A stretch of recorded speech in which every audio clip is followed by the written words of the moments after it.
Hello, welcome to UFC Fight Night 106, Fortaleza, Belfort versus Gastelum. This will take place on March the 11th, 2017 in Fortaleza, Brazil. Two former Tough Enough champions, the Ultimate Fighter champions, collide in a match that has little implication outside being a top 10 clash. Neither competitor will jump into the title picture with a win here. Probably not even get into a number one contenders match, but it could prove that Gastelum is a force at this weight, or that Belfort still can hang. In all honesty, I think this fight is made for excuses. If Belfort wins, people will say Gastelum should lose the fat and get down to 170. If Gastelum wins, then others will say that the former champ is a spent force and the win doesn't prove much. In fact, I think Gastelum's win over Tim Kennedy was very impressive. And if he can replicate that by pushing the pace, pressing the action, I think he wins. If he stands off, Belfort could hit a spinning kick similar to the one that knocked out Luke Rockhold in Brazil.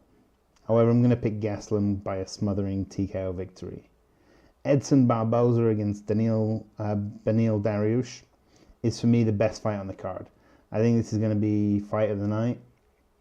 Both of these guys are elite competitors. Barboza may be best known for his highlight reel kicks, but he does have a brown belt in Jiu-Jitsu under Ricardo Almeida. Dariush is a black belt in Jiu-Jitsu and Muay Thai. I feel that this one could go the distance.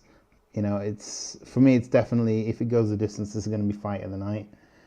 I think Dariush has more ways to win, so I'm going to pick Dariush by decision. It's a great match, so great matchmaking in my opinion.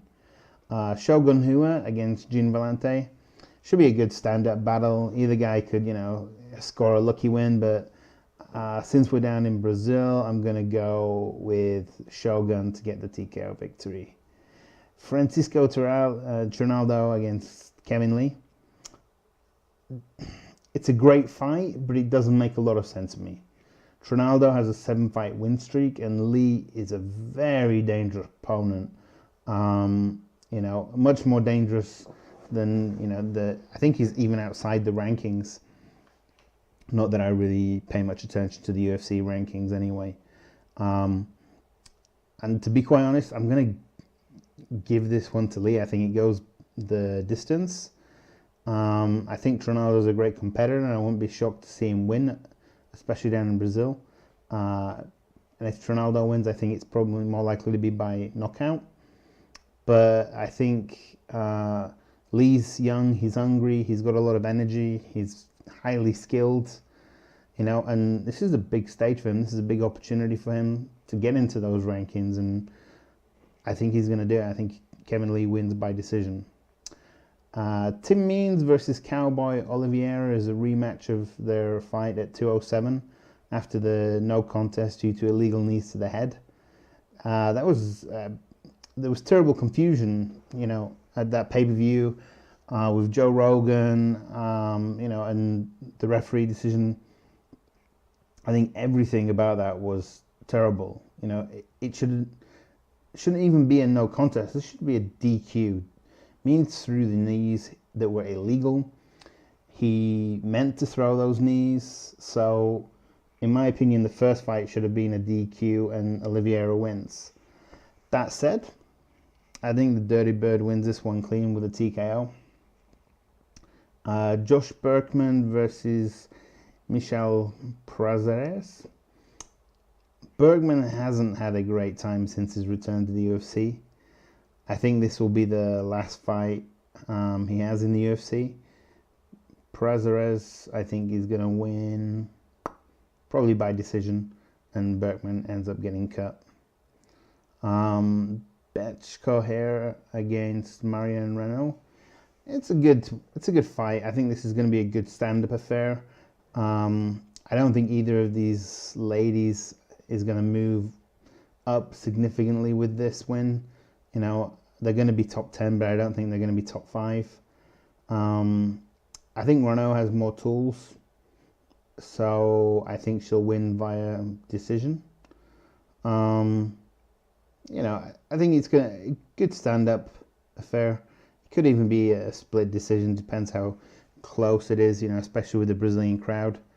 But yeah, I think Renault is gonna win this one. Gareth McClellan against Paulo Henrique Costa. McClellan has lost 3 of his 4 in the UFC, and he is welcoming the KO machine Costa to the promotion.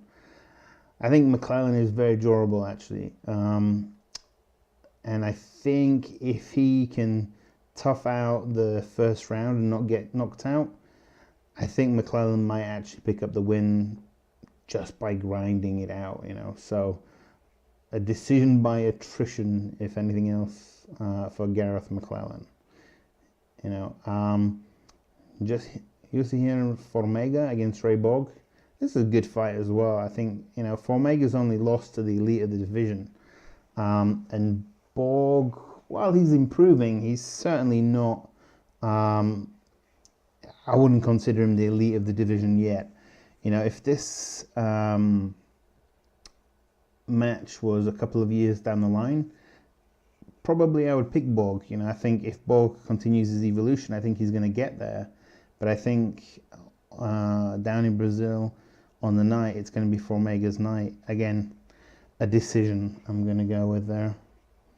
Honey Jason against Jeremy Kennedy.